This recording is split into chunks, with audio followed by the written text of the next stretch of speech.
La sección 19.1 nos habla acerca de los procesos espontáneos.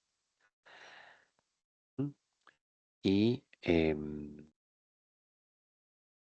como mencionábamos en la introducción, hay ciertas cosas que ocurren sin ninguna ayuda externa, ¿sí? Y, em, por ejemplo, ¿verdad? Aquí tenemos una imagen, ¿verdad? La figura 19.1 es realmente muy clara en el concepto. Aquí tenemos una persona que tiene un par de huevos, ¿verdad? Sostenidos. em, ¿Qué sucede? Los suelta, ¿sí? Los suelta y entonces naturalmente, sin ningún esfuerzo, pues los huevos caen al piso, se quiebran y se derraman. ¿M? Alguien diría, obvio, ¿verdad? O lógico, ¿verdad? Exacto, obvio o lógico sería como lo que nosotros em, diríamos en este caso, ¿sí? Em, y, ¿verdad? Si, por ejemplo, hiciéramos esta imaginación, digamos que están los huevitos por acá ya quebrados y desparramados. Imaginemos que en algún modo las yemas y las claras se vuelven a meter a las cáscaras se sellan y suben y son atrapadas por la mano cuando iban de subida, ¿verdad? Si pensamos en eso, ¿verdad? Que sería como hacer como si lo hubiéramos grabado, que lo estuviéramos tirando en reversa, ¿verdad? Eso no es natural. Eso no podría ocurrir así porque así. Ujú. Entonces, cuando un proceso ocurre por sí mismo, sin ayuda externa alguna, le llamamos un proceso espontáneo, ¿sí? Y em, los pasos contrarios o el proceso inverso a un proceso espontáneo siempre va a ser no espontáneo. ¿M? Entonces, se podría realizar el proceso inverso del proceso espontáneo. Sí se podría realizar, pero yo necesitaría aplicar una fuerza o un trabajo externo, una energía externa para obligar al proceso a ir al lado contrario, ¿sí? Entonces, esa es en sí el concepto, ¿verdad? Aquí lo están haciendo con algo muy sencillo de la vida cotidiana, pero ese mismo concepto lo podemos aplicar a todo tipo de procesos cuando los estudiamos en química o en física. Y particularmente aquí lo que nos toca como estudio de la química sería que podamos ver la espontaneidad de las reacciones químicas. O sea, una reacción va a ocurrir de natural hacia el lado derecho de como está escrita o ella sería espontánea más bien en el sentido contrario. Eso es lo que vamos a tratar de enlazar nosotros con este concepto, ¿verdad? Ilustrado aquí con un ejemplo de la vida real, ¿sí? Em, Como también está resaltado por acá, en general, los procesos que son espontáneos en una dirección no lo son en la dirección opuesta, ¿sí? Eso es algo que es normalmente así, ¿de acuerdo? Sí, Jeremy, adelante. Gracias, profe. Sí, es como, por ejemplo, a nivel en secundaria, a nivel de un 10.º año en biología, se ve un poco sobre la transferencia y la materia de la energía en las relaciones tróficas. Entonces se habla un poquito sobre las leyes de la termodinámica y se habla también ahí sobre el concepto del fenómeno de entropía, ¿verdad? Que nos habla, eh, por ahí creo que en algunos textos habla también sobre que el universo está destinado a una muerte térmica y también entonces habla del grado de desorden que existe en un sistema, ¿verdad? Entonces ahí explica justamente como esto que usted decía, y el ejemplo con el huevo. Entonces sí es bastante interesante, ¿verdad? Claro, A los chiquillos les da risa, ¿verdad? Cuando uno les pone ejemplos, pero de ahí es que es así, ¿verdad? sí, sí, no, y es una manera muy gráfica y sencilla, siempre que podamos, y yo creo que en eso la física es, la física y la biología ganan en eso a la hora de explicar cosas con ejemplos de la vida real, ¿verdad?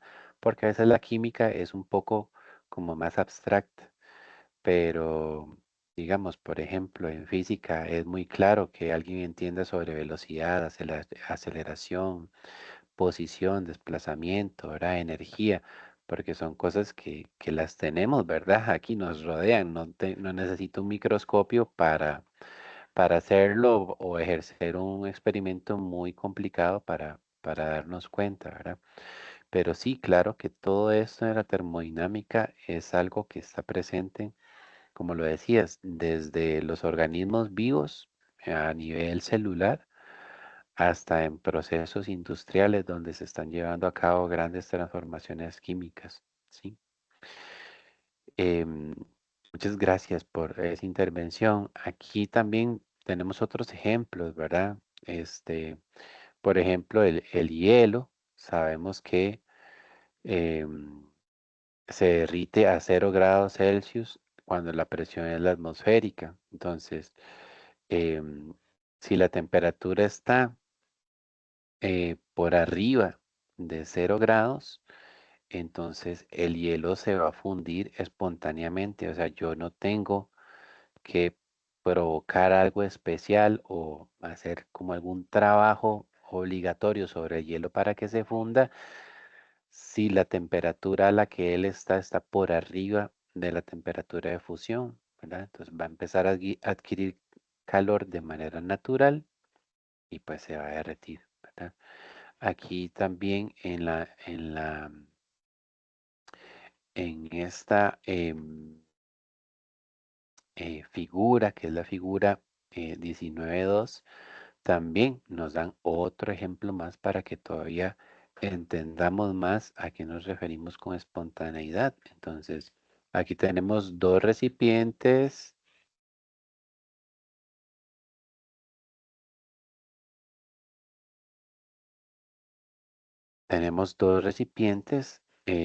uno está a una atmósfera, ¿sí? Aquí hay una llave que está cerrando la conexión entre el recipiente A y el recipiente B, y el recipiente B está vacío. Ujú. Entonces, cuando yo abra esta llave, ¿verdad? No sé si saben eso, pero siempre las válvulas cuando están cruzadas contra la tubería significa que están cerradas. Cuando la manija está en línea con la tubería significa que están abiertas, ¿verdad? Entonces aquí se abre. ¿Y qué es lo que pasa espontáneamente? O sea, yo no tengo que conectar aquí una bomba o un soplador para obligar al gas a pasarse para el lado B. No, o sea, simplemente los gases de espontáneo tratan de ocupar el máximo volumen posible. Entonces, apenas yo abro la válvula, el gas trata de pasar al recipiente B y de hecho, bueno, aquí suponiendo que ambos recipientes son del mismo tamaño, lo que va a pasar es que media atmósfera queda en el recipiente A y media atmósfera queda en el recipiente B. Ujú. Entonces, esa dirección del proceso del gas, tratar de llenar el espacio disponible, es espontáneo, ¿sí? Es algo totalmente espontáneo. Entonces, em, si yo quisiera hacer la imaginación o yo quisiera hacer el proceso, ¿sabes qué? Que alguien dijera, profe, yo podría otra vez agarrar ese gas que se pasó al lado B y llevarlo nuevamente, únicamente ocupar el recipiente A y volver a cerrar aquí la válvula, de nuevo que esto me quede en 0 atmósferas y todo el gas se haya pasado de nuevo al recipiente A y me quede nuevamente en 1 atmósfera. ¿Es posible hacerlo? Sí, pero no naturalmente. Yo tendría ahí sí que conectar aquí algún tipo de bomba, ¿sí? Algún tipo de succionador para que entonces eso empiece a ser una determinada cantidad de trabajo y empiece a impulsar el gas de vuelta hacia el recipiente A y ya después yo pueda cerrar.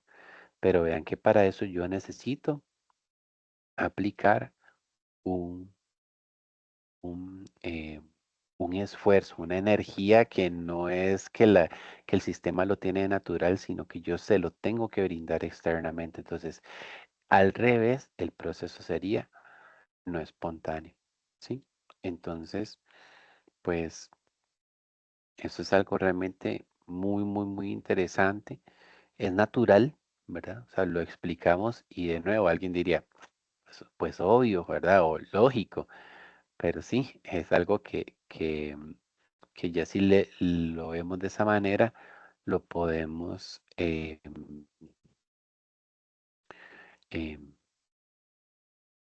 lo podemos analizar y estudiar, ¿sí?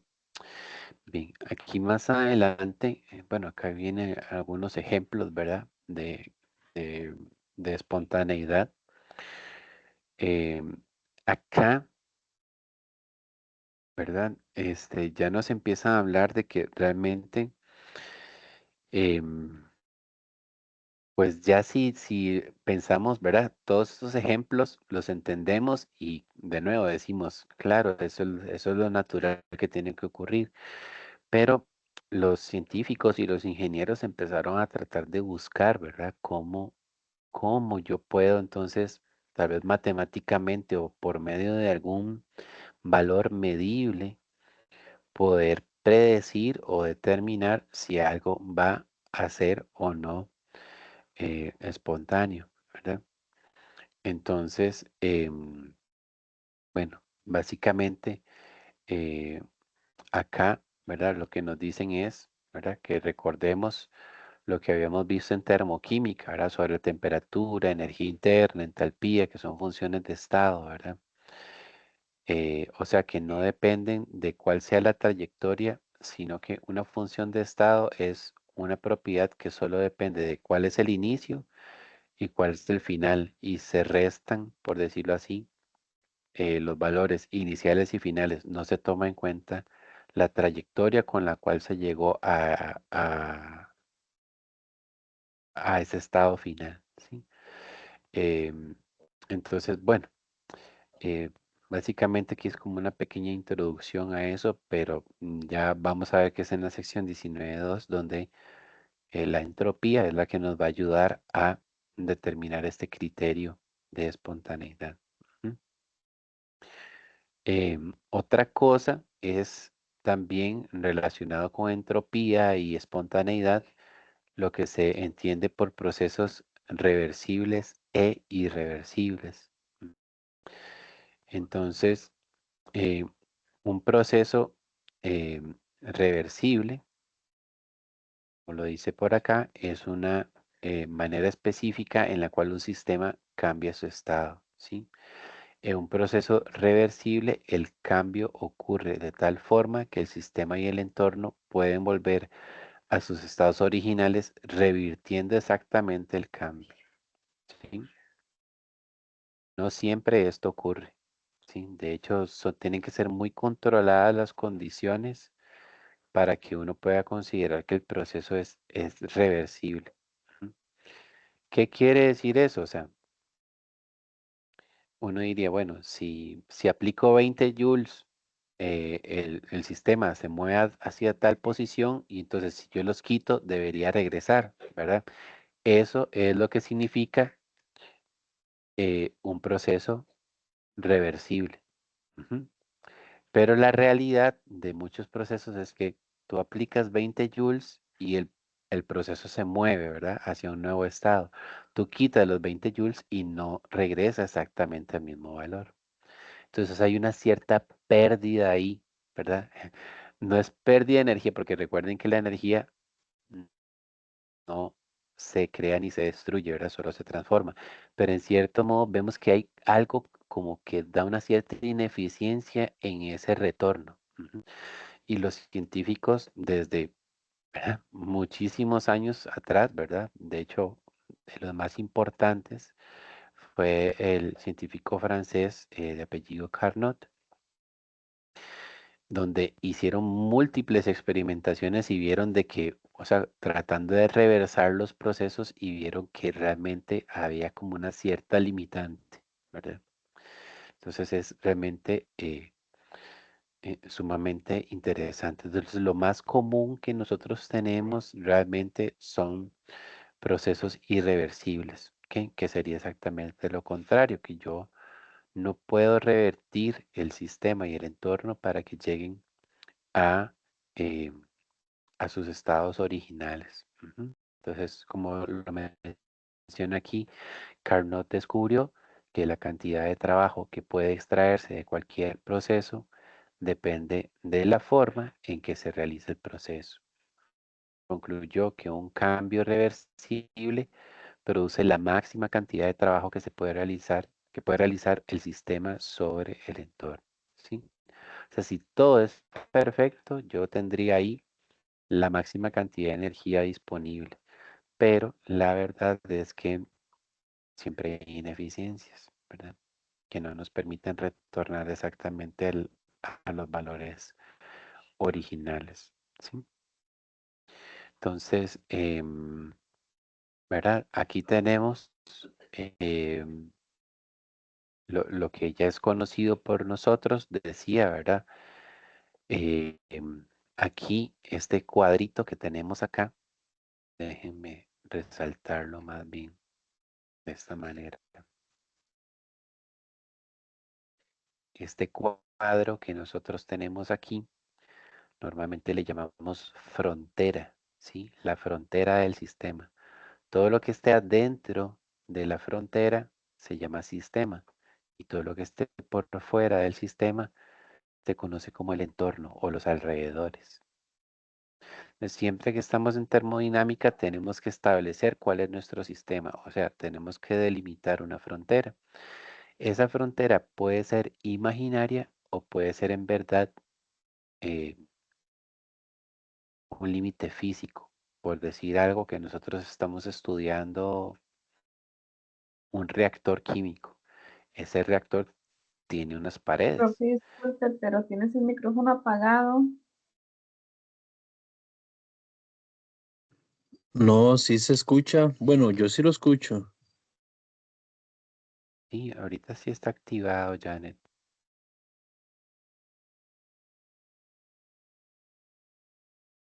Sí, profe, yo también lo escucho. Sí, bueno. Sí, es que Janet nos contó que estaba con mucha lluvia ahí por su casa, entonces tal vez sea eso. Bueno, decía que entonces siempre en termodinámica, perdón, decía que, por ejemplo, un reactor químico tiene paredes, entonces esas paredes son este cuadrito azul, ¿sí? Yo no realmente no me tengo que imaginar una delimitación de frontera, sino que si yo voy a estudiar el reactor, lo que pasa dentro de él y cómo la energía y la masa fluyen a través de él, mi frontera es propiamente las paredes del equipo, ¿verdad? Pero a veces uno podría trazar otro tipo de fronteras que no sean exactamente físicas, ¿verdad? Sino que uno las utilice para hacer el análisis termodinámico. Bueno, la cuestión es, ¿verdad? Como dice aquí, si la temperatura del sistema es mayor que la del entorno, el calor espontáneamente va a pasar del sistema al entorno. Pero si más bien la temperatura del sistema fuese inferior a la del entorno, el flujo sería al revés, ¿verdad? Y este es un ejemplo de un proceso reversible, ¿verdad? En este caso. Entonces, bueno, básicamente eso es lo que nos trae por aquí esta sección, ¿verdad? Entonces, que nosotros podamos entender estos conceptos: reversible, irreversible, espontáneo, no espontáneo, y que eso nos prepare entonces para continuar viendo pues lo que viene a continuación en las siguientes secciones.